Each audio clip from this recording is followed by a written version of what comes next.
What up, though? Mm-hmm. It's your man Fresh back with another episode of These Sports Gurus. I'm eating. I'm eating on y'all.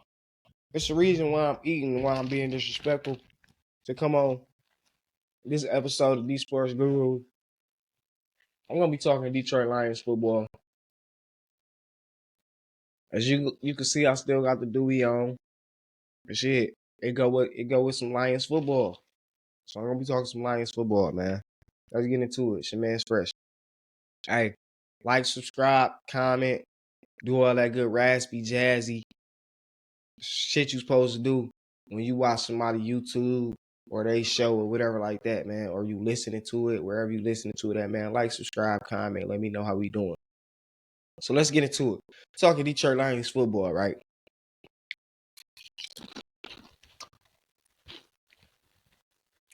I'm eating because what the kids say these days is they be saying stuff like when you have a good take on something, or when you do something, or when you like stun on somebody, they say you ate.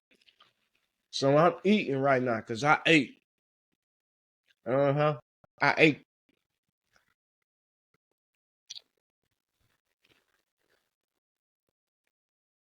I ate. I said some things, and we can look back, and them things aged real well. Real well. All right, this gonna be my last bite, and then I'm gonna really get into the show. So we had week 17 that just happened, right? Week 17 just happened, and Lions lost. We know. We got cheated. Blah blah blah.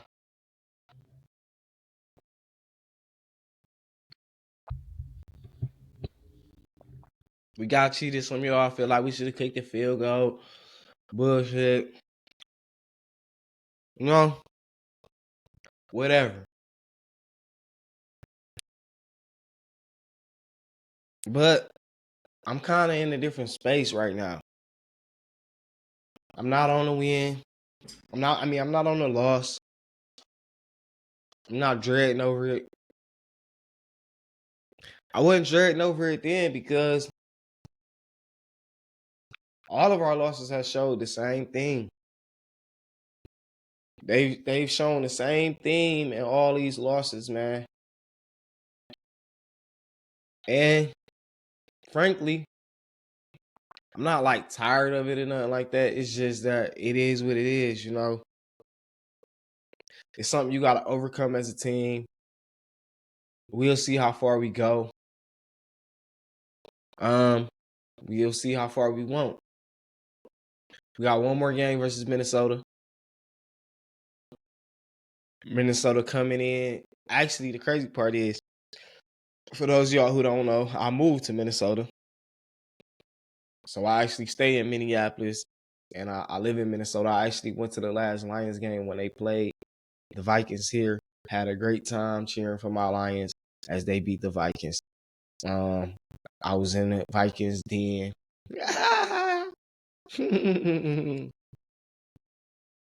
As we clinched the division.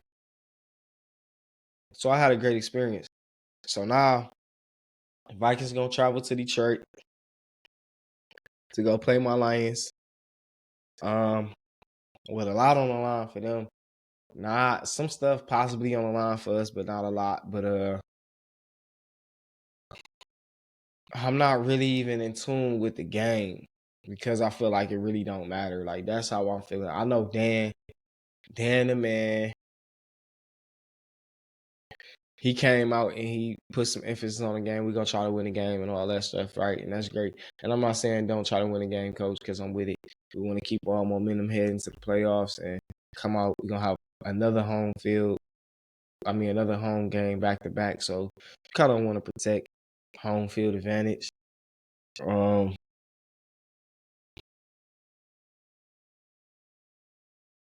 uh, my thoughts on the playoffs is I think we're a streaky team right now. We could be one of those teams that, hell, we could win it all. Or we could go to the Super Bowl. Like, we could go to the Super Bowl. We got one of those teams that could go to the Super Bowl. At the same time, we got one of those teams that could lose in the first round as well. Or lose in the second round. In a disappointing fashion, I can see that. Because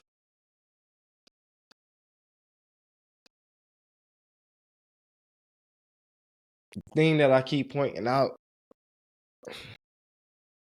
keep rearing his ugly head time and time again, which is that if you can pressure our quarterback, you can get him to make some mistakes, some game-changing mistakes. That's what I'm saying. If you can pressure our quarterback, you can get him to make some game-changing mistakes. And that's one of the key things that just keeps sticking out for me. Like, if you go back and you examine all of these losses that we had this year, they all got the same theme in common. Jared Goff turnovers. Every single one of them. Even the Seattle game where we went into overtime, we let Seattle march down the field and score a touchdown on us. That's the reason why Dan ain't feeling no fucking overtime no more. You know what I mean? He gave us a chance to score. We ain't score that bitch. I love Dan and his attitude and why he do certain stuff and why he do what he do, because he just feel like I got to. And I love a coach that know he got to and going. Like, it's a lot of coaches that probably know they got to, but ain't got the balls to. Dan, he know he got to and he going to. And that's my guy. Shout out to Dan. Give Dan his motherfucking flowers. Let's clap for MCDC. I always had faith in MCDC. I can remember being at the YMCA working out downtown with some old heads, some older guys. Avid Lion fan, one Lion fan. He would go to the games. Like, he had went to the last Dallas game last year when they played them last year in Dallas, right? But where I can remember us talking as the season started off last year, and I was just telling him, like, yeah, they just gotta get their players in here, man. They're gonna be all right. But you should have known that it was gonna take a little time when they traded Stafford. But I told him, like, Dan is the right guy. This when they was in shambles. This wasn't when they hit the winning streak. This when they was in a losing streak. I wasn't even really watching them like that because I had already put myself in a space where I knew the timeline it was gonna take. I knew this year was the year that we was gonna be able to compete. You know what I mean? And last year was gonna show me how much we was gonna be able to compete. And we started to put it together last year, and I started to see, like, damn, we could probably compete more sooner than I realized for what we trying to compete for, which is I feel like ultimately no team just want to go to the playoffs, man. They want to win championships, man. If you really hiring a guy and you bringing him in, he not just trying to make it to the playoffs. He don't care that that's what y'all franchise ain't experienced. It's just the playoffs. A real leader trying to win that thing. He ain't just trying to go to the playoffs. So I gave Dan the benefit of the doubt. I liked the culture he was building. I liked the way the players resonated with him. Like, the players have to resonate with you because they gotta want to go kill for you, man. That's what ultimately what it is when you play football and you line up out there and you go line it up every Sunday. I play football. I line it up every Saturday when I'm in season, and I go get it. But you go lay it on a line for your coach when it's a guy that you feel like you here with. You go lay it on the line for him. And Dan is that guy. He's a player's coach. I don't even play for Dan, and I want to go lay it on the line for Dan. A coach that's going to go in a press conference and do what he do, that's the coach that I'm going to go lay it on the line for. Right? So as much as I'm giving Dan his flowers, I'm giving myself my flowers, man, because I said this to people. I got on these arguments, man. I've been in arguments all the time about sports, man. And I gotta give myself my flowers for some of the takes that I done had. And that was one of the takes I told I told my guy who was going to the Dallas games, who was a Lion fan, and me and him was always arguing with his other older guy. And we was like, man, we on the way. And when we start building up, you know what I'm saying? I end up moving from over there, but when we start building up, it was like, yeah, see, look what we got now. Yeah, you know. And I wish I could go back and just talk some smack to the one guy who was always the one OG who was always hating. You know, like, look, what can you say now? So give myself for my flowers for my take on MCDC. I was arguing with him about Caldwell and saying how Caldwell was mediocre. He didn't have what it take to get us over the top. We needed the type of guy who had the balls. That's exactly what I said. I said Caldwell ain't had the balls. He was too conservative. That's what I said. And we got a guy in there who had some balls. See, a lot of people from the city of Detroit, they like Caldwell because he black. Yeah, I love me some black success too. I love me some black excellence too, but I ain't no damn fool. Dude was mediocre. And we finally got a guy in there who knew what he was doing, and we done seen what it done look like since. All right. We got a black GM. Root for that. Brad Holmes, give Brad Holmes his flowers, man. He know what he doing with the GM. Um, Stafford.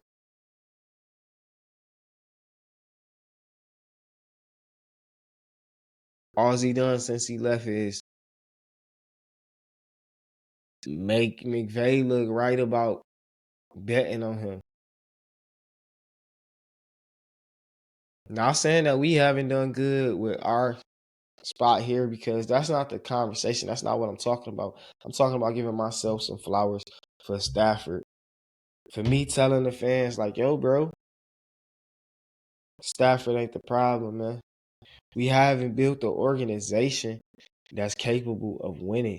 We think just because we got this guy who got this God given arm talent that we know we could pencil him in for 6 wins on his own. Like like that's what you had in Stafford. You had a guy, I could pencil him in for 6 wins on his own. Like no matter who the fuck he got on his side of the ball, no matter what he got for a defense, he gonna get you 6 wins. That's a guy. I don't think people realize that 6 wins, you probably only need 4 more to get to the playoffs. So if a guy can get you 6 on his home, he just need a little bit of help, and y'all can get 10 and 11. All right? That's the type of guy he is. We never did that, though. We never gave him a little bit of help so he can get 10 or 11. Sometimes he had a little bit, that's when he was mature and stuff like that. But once he got to his peak, he never got a little bit of help. Never got that run game support. Never had that dominating defense. We had a decent defense one year for all you. Oh, we had a decent. We had a decent defense one year. We got screwed out the playoffs. They cheated us. They like they always do. And that's that.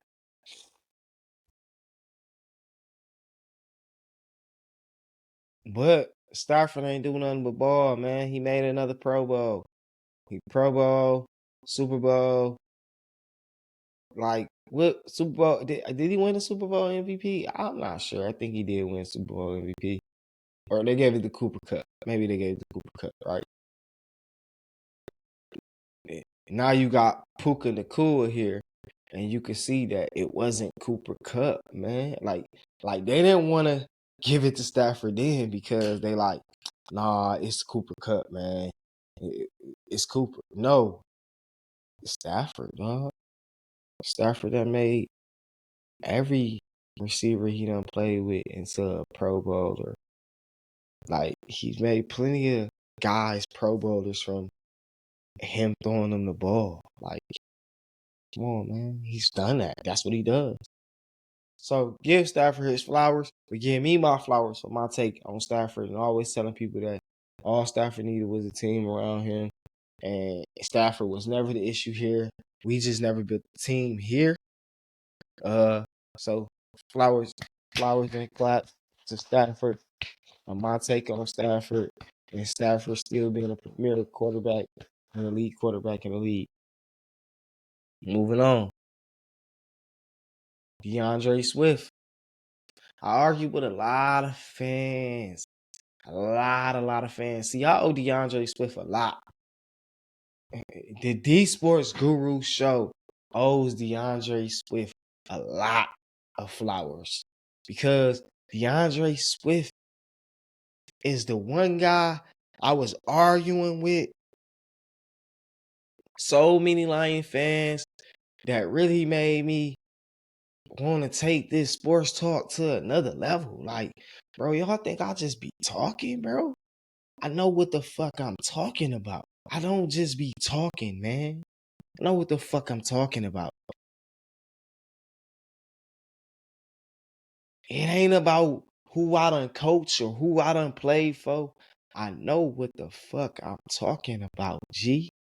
And yes, I done played and yes, I done coached. That shit don't mean shit. Some people just know what the fuck they talking about and some people don't. That's what makes me a fucking guru and you guys fans. Sorry, no offense. DeAndre Swift, I argued with the people. I told them, I said, look, man, I don't know what radio guy that y'all listen to because a lot of y'all be tuning in to some radio guy or to some YouTube guy. Cause I watch some of these guys too. I may catch them, but I don't really like follow them and like that. Like some of them I might like and I might start hanging on, but I don't hang on to nobody word to the point to where they just whatever they say I run with. Y'all let some radio guy build up some fucking narrative and then y'all just go with it or some popular dude is some fucking group, some fan base group, and y'all go with it. I don't know who is the fucking idiot that started the Swift injury prone narratives or the Swift soft narratives. First of all, as a running back, to play the position running back, you cannot be scared to hit a hole. Your job is literally to see the hole and hit the hole. No running back is scared to hit a hole if he plays running back. You want to know why? Because there are different types of running backs. As a guy who's played running back, let me tell you, we all have a plan for when we hit a hole. We're not worried about no guy on the other side coming towards us. Okay? That's not what we're worried about at all. This is coming from a little guy. I'm 5'7", 165. I hit a hole right fucking now. I don't care who's on the other side of that motherfucker. You want to know why? Because I got a plan for why I'm hitting my hole and what I'm going to do when I hit my hole. We all got a plan. If I was 6'2", 235, I have a different plan that I'm going to have for when I'm 5'7", 165 hitting the hole. That don't mean I'm scared because I'm going to hit it. And when I get in it, I'm going to make some shit happen. You feel me? We different types of backs. I'm not running from no fucking contact. This is football. You don't play football if you're scared to get hit. Those is the quarterbacks and kickers and punters. The rest of us, we prepared to get hit.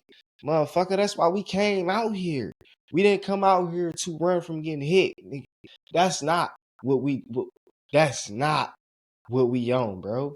So for you to feel that way as a fan just shows me how ignorant you are as a football guy, a football IQ having. Your background in football is lacking. All right? I told folks, I said, bro, look at that man touchdown numbers, man. Look at how he get in both ways, running and catching. Yeah, he missed a couple games, a year, 2, 3, but that's from playing running back. When you play running back, you're gonna get hit a lot. And you gonna have guys grabbing on your ankles, falling on your shoulders and shit, and you gonna get hurt. Why you think I play receiver now? This is from a guy who can play running back right now. I can still go back there and tote that thing, hit that fucking hole. Trust me, I can hit that hole for sure. But you wanna know why? I don't even want to play running back. I don't even train all season to play running back no more. I train to play receiver. I've been trying to play receiver past 5, 6 years.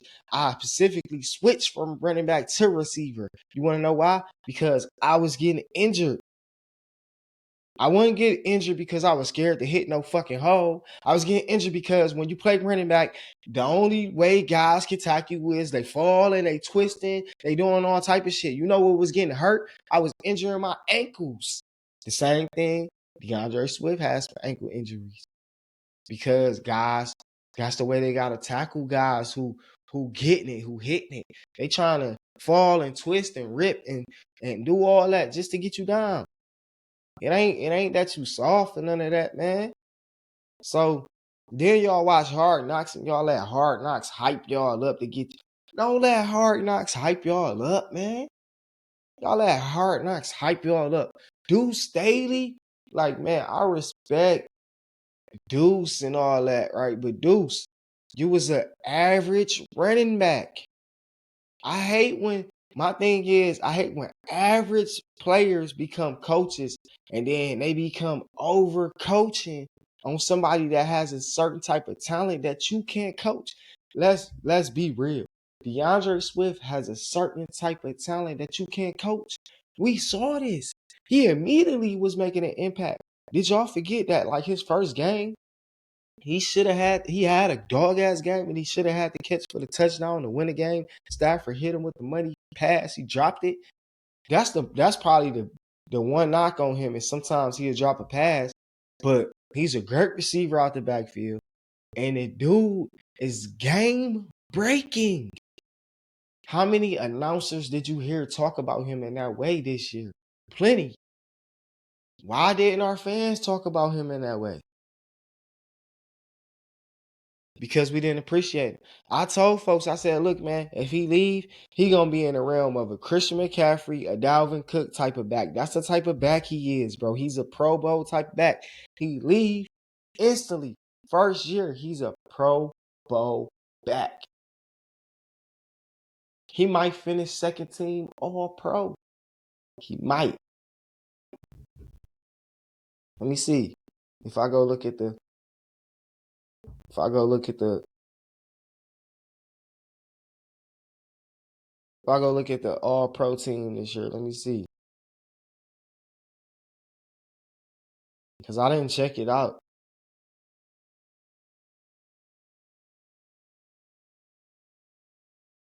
Okay, so we going to running backs.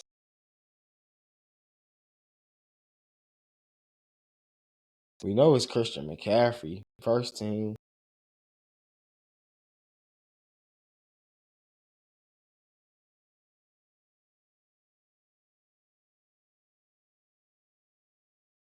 Second team is Raheem Mostert. All right, so he ain't finished first team and nothing like that, but he still finished with a Pro Bowl, which I told guys, like, he was a Pro Bowl caliber player.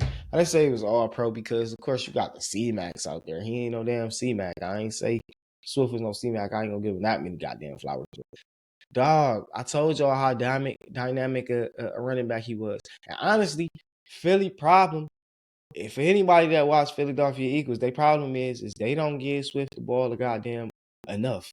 If they ran the ball more with Swift and stop trying to pass the ball so goddamn much, they'd be a better team. They got the same problem that we have as the Lions. We try to pass the ball too damn much and get too cute instead of relying on our running back and running game because they got two running backs out there that's good. Gainwell was good as well, but Swift is toting that thing, man. He done closed some games with his running ability. Like, man.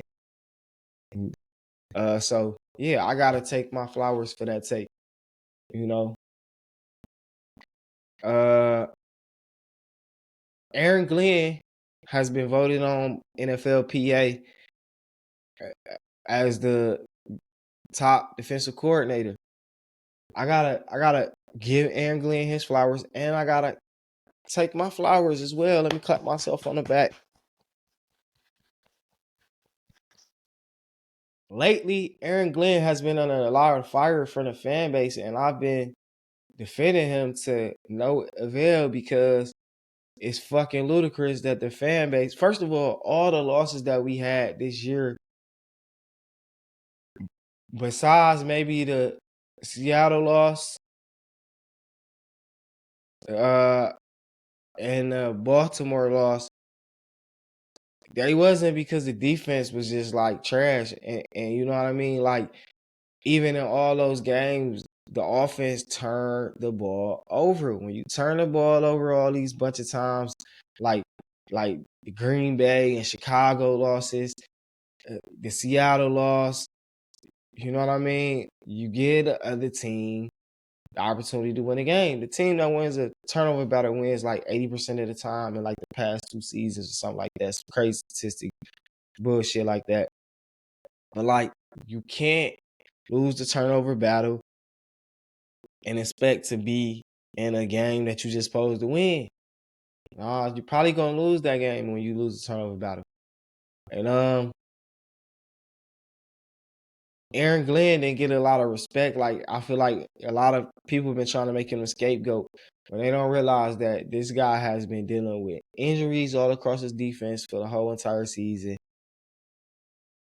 He's done had the makeshift schemes. He done had to switch up players. He done everything to figure out ways to still put a decent defense out there that gives us a chance to win every single week. A lot of people love Ben Johnson's dirty draws and feel like he can't do no wrong, even though he can't get a third and short in Dallas to save his damn life. A lot of people love Jared Goff dirty draws, even though he can't throw an accurate pass when we actually need him to save his life. And if he gets pressured, he's gonna fold up like a bag of potato chips. Give Aaron Glenn his motherfucking credit. They still, it's a guy who I like on YouTube who do a lot of Lions reporting. He tried to blame it on Aaron Glenn. He was really hot. Dog, you're out of line. I can tell you never played football before, man. It's okay. I like a lot of your opinions. I like what you do. You cover the team. It's cool and all, but that take right there, it sucked ass. Sucked ass. Sucked ass, man. Aaron Glenn deserved his fucking flowers. If the players can give you your flowers, how the fuck can't the fans? And this is the entire league. If the league can say that this guy deserves his flowers, that guy's a damn good defensive coordinator. It means he must be doing some shit that you can't see. You don't see it. You don't see Branch out there. You don't see those guys out there giving a motherfucker all. You don't see Iffy coming back and just being a force. Why do you think that's happening? That don't happen without that DC, without a DC that they want to go kill for. Y'all don't understand that feeling because a lot of y'all ain't never played defense or played offense and been in a huddle and had your pads on and had a coach hype you up. You feel me? And make you want to go kill for him. Some of y'all just regular fans. This is why I'm the guru, because I play these sports. Man, I live these sports. I've been a sports guy all my whole life. Been sports, man. Ain't never not been no sports, man. In my life, like never not. Since he never not, boy. What is you talking about? This all I know. If I don't know nothing, I know this, man. They don't give out no degrees for this. If they did, I'd have got it. What you mean? So yeah, give me my fucking flowers for defending Aaron Glenn, for telling folk for week, man, we gotta fucking get J-Mo the ball. Give me my fucking flowers, man. Get J-Mo the ball. I know y'all hate people. Y'all can't stand when somebody want to say they was right. Why is that? Why are you so mad that somebody want to let you know, hey man, I told you. You hate it, I told you so, motherfucker. That shows me you ain't mature. Cause I want to know why I ain't been listening to the I told you so motherfucker. That's what I want. That's what I want to know. What was I doing that I ain't had my antennas up? Nah, we going into week 18. Home field advantage. We already got a home field playoff game locked up, which is gonna be exciting. I wish I was in Detroit to possibly get some tickets to go to a home playoff game. I'll sit in that thing anywhere. Um, when I went to a Minnesota game, I got a chance to. So recently, I went to the Panthers game earlier this year, Detroit versus the Panthers, and I sat like near the 50-yard line, kind of sort of. I was like seventh row, and I got to see what that experience was like. And then when I went to the Detroit versus Minnesota game here in Minnesota, I was high up. I was like maybe 20 rows from the top, and I got to see what that experience was like. And I'll tell you, I liked it and enjoyed the experience 20 rows from the top. 20 rows down from the top better than I liked it enjoying the experience from the 50. The only thing I probably would have changed about that experience is I maybe probably went more 50-yard line type of viewpoint. But I love the view that I had. I was at an angle at the top. I could see the full game. Like it wasn't a bad view at all. Like I could see everything. Like all 22 look. So that's something that people should consider if you've never been to a game. Don't feel like just being all up close at a football game is an advantage, because it's not. You got to think about it too. People do a lot of standing at the football game. When a big play happens, everybody's up and standing when it's a key down and stuff like that sometimes. So you're going to be getting up and sitting down. I just don't think that view is just as good down low. I would say like that very bottom on the next second level is probably like a great view. If you can get that, that's a great seat spot right there. But if you all the way at the top, it's not a bad seat in the house. That's the experience I got going to a football game and sitting in a nosebleed. It wasn't one bad seat in the house.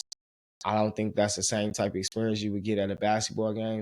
Now, mind you, I have never really went to a basketball game and watched it in the nosebleed type sections. Like always been lower level, like not floor level, lower level, but I always been like lower bowl level at every basketball game that I ever went to watch a game. So yeah.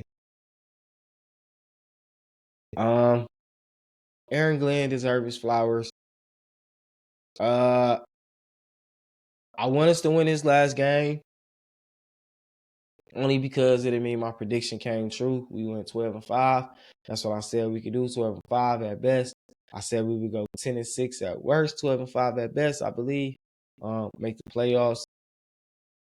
I said we could win a playoff. I said we would win a playoff game. I do think we can win a playoff game. But I do think we could lose the first game also, depending on who we get. But that's just me being realistic, and the only reason why I feel that way is because of the quarterback and what happens when he get put under pressure. It's not because of no other reason. It's not because of the defense. It's not because of the offense. It's not because of the line. It's not because of we got some players hurt, injured. It's just because I know if they can get some pressure on that quarterback, he can break. He'll break. I've seen him break down plenty of times, and I don't believe in the unbelievable until I see the unbelievable. So that's that with that. I got any more flowers to give out?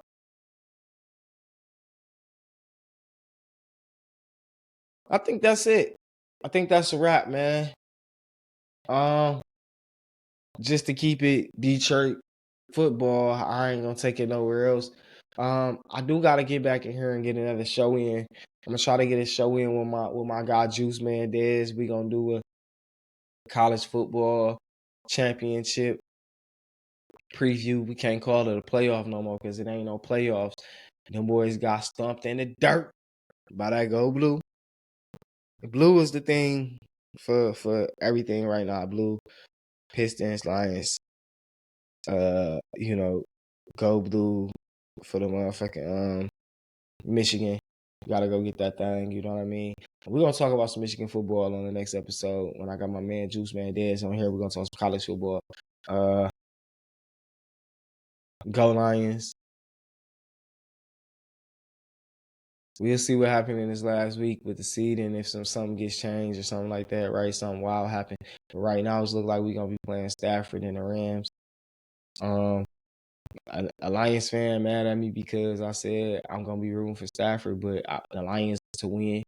That means I'm just gonna root for a good game, but I want the Lions to win. That's what that means. That's what that means when I say I'm gonna be rooting for Stafford to play well, but the Lions to win. That means I'm rooting for a good game.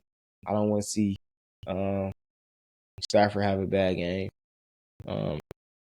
because I feel like these fans, some of these Detroit fans, don't deserve to see Stafford have a bad game when he plays us, just because they gonna take that to mean so many more things than it just mean that our defense, Aaron Glenn, deserves the credit for bringing a great game plan and attacking him a certain type of way. They gonna feel that and equate that to mean that Jared Goff is better than Matt Stafford. And I'm sorry to tell this to y'all, some of y'all Lions fans, but on no earth, on no time, it's nothing Jared Goff can do to be better than Matt Stafford. It's a talent gap, okay? Like the talent gap is like this. Excuse me. So when there's a talent gap, the only thing that can close the gap is greatness. And greatness only happens when you accomplish. For instance, right? That's where you got a Peyton Manning and you got a Tom Brady. Peyton Manning talent gap used to be like this, but Brady did so much accomplishing that he did like this. And the gap of greatness. Like that's what the greatness look like. And that's talent. Greatness, talent. Greatness, talent. All right. Not everybody can take that gap and make 2 and 2. You know what I mean? So Stafford is more talented than Goff, and Stafford has proven to be more greater than Goff. Like Stafford has so many comeback wins, it's ridiculous. He showed that he could take a team. He had to come back in some of those games to win, to get to the Super Bowl. He showed that he's more talented and greater than Goff already. So it's nothing that Goff can do to kind of like change that. Like unless Goff about to win 5-4, I'm not gonna say 5 or 4, unless he about to win 2 Super Bowls like anytime soon. That's the only way that he can be better than Stat. All right. So of course I'm gonna be rooting for my Lions though. Don't get it fucking twisted. I'm gonna be rooting for us to beat the fucking Rams head in. But for Stafford to play well. You know, maybe the running back fumbles a couple times and we fucking win. You know what I mean? Receiver drop a pass or two. I don't give a fuck, but I don't need Stafford to throw 2 picks, with some bullshit. I just want us to win. That's all. That's that. That's the same like when I'm watching Eagles games. I actually been rooting for the Eagles to lose, but when Swift in the game, I'm rooting for them to get that man a rock of him the ball out and he be doing that shit. Even when I tried to root for him to get some yards because I needed the team to win, that motherfucker went and got them bitches.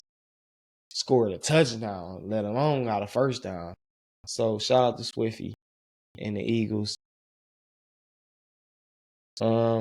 That's what I got for y'all, man. So it's your man, Fresh. Y'all know what to do, man. Like, subscribe, comment. Let me know how y'all think about the show. I know some of y'all that gonna hate this show. If you're a Lions fan, I'm gonna post it on all the Lions fans' pages. So some of y'all gonna hate this show. Guess what? I don't care, man. I can take it, bro. I'm doing my job. Why you mad at me? I know some of y'all gonna come and accuse me of coach. Bro, you think you the coach? Man, shut up, man. I think I'm good at talking sports and I'm doing my job. So why you mad at me? It's Fresh, man. I'm out.